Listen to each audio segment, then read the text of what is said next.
Gasa kun buot huna-hunaon kung ang usa ka tawo mahatagan og taas nga panahon dinhi sa kalibutan. Apan uban sa pagsaka sa edad, ang mga gipamati sa lawas nga dala sa pangidaron o di baka komplikasyon sa mga sakit nga gihanbin.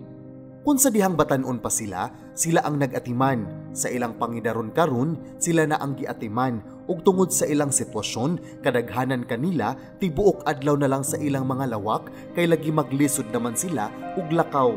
Atong Abril nalamba ko, wala ko. Di na ko kalakaw.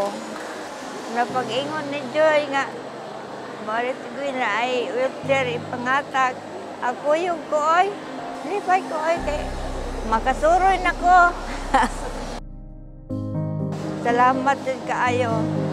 Ang gipanghatag nga mga wheelchairs sa nagpadayong Caravan of Services sa Kapitulyo, dako usab og nahatag nga kausaban sa kinabuhi sa mga nag-atiman. Kaya akong pangandoy gud, mapalitan siya wheelchair siyang anak. Pag ko anak uwi na, day wheelchair niya, anak man niya mong silingan. I-appeal si Mamila, uy, para na yung wheelchair. Hindi pa ikay ko. Naka-wheelchair siya. Nalipay ko, kaya na siya wheelchair. Nalipay juga ko. Ako na siya malaglahag, susuroy ko yung mundo ka. Salamat juga yan ni Gob. Hapit na 8 years. Nara sa banig, nara sa katre. Luoy kayo niya. Nangita juga wheelchair. Mao to nga, ni tanaw mi sa Prince, hapit man 8 mil, hapit mag 9 mil.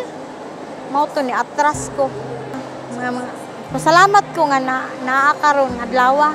Dako kay pasalamat kay makakita jud akong papa sa gawas. Kuno ni siya dalahan sa mga silingan.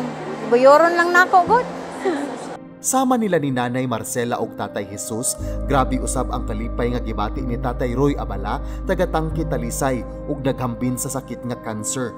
Matud nila nga ang pagmahal nga gipakita ug gipatagamtam kanila mismo ni Governor Gwen Garcia nakapaarang-arang ug nakapagaan-gaan sa ilang sitwasyon sa kinabuhi.